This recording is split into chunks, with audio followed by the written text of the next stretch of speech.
रत्नागिरी तालुक्यातील घोळब येथे 2 सख्या नेपाळी भावांचा खून झाल्याची घटना उघडकीस आली असून एकच खळबळ उडाली आहे। या दोन्ही भावांवर तीक्ष्ण हत्याराने डोक्यावर प्रहार करून हा खून केल्याचं प्रथमदर्शनी निदर्शनास आलंय। गेल्याच आठवड्यात शनिवारी भर रत्नागिरी शहरात एका वॉचमनचा निर्घृण खून झाल्याची घटना ताजी असतानाच आता या दुसऱ्या घटनेनं रत्नागिरी हादरली आहे।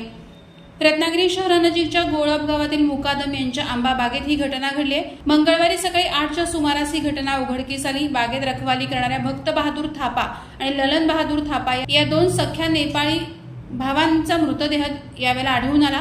त्यांच्या डोक्यावर खोलवर प्रहार करीत या 2 गुरख्यांना मारण्यात आलं होतं। रत्नागिरी पोलीस घटनास्थळी पोहोचले असून श्वान पथकाला देखील मागवण्यात आला आहे। मृतदेहाचा पंचनामा करून मृतदेह शवविच्छेदनासाठी जिल्हा शासकीय रुग्णालयात पाठवण्यात आला आहे।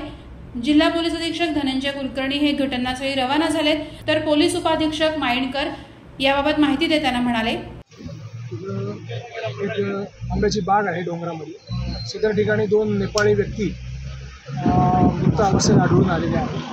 त्यांच्या डोक्यावर वेगवेगळे जखमा आहेत आणि आता घटनास्थळी पोहोचून पोलिसांनी पुढील कार्यवाही सुरू केलेली आहे आणि सदरचे जे व्यक्ती आहेत नेपाळी त्यांची नावं निष्पन्न केलेली आहेत आणि सदरबाबत आता कारण काय असू शकतं या दृष्टिकोनातून पोलिसांनी तपास सुरू केला। घटना केव्हा घडली?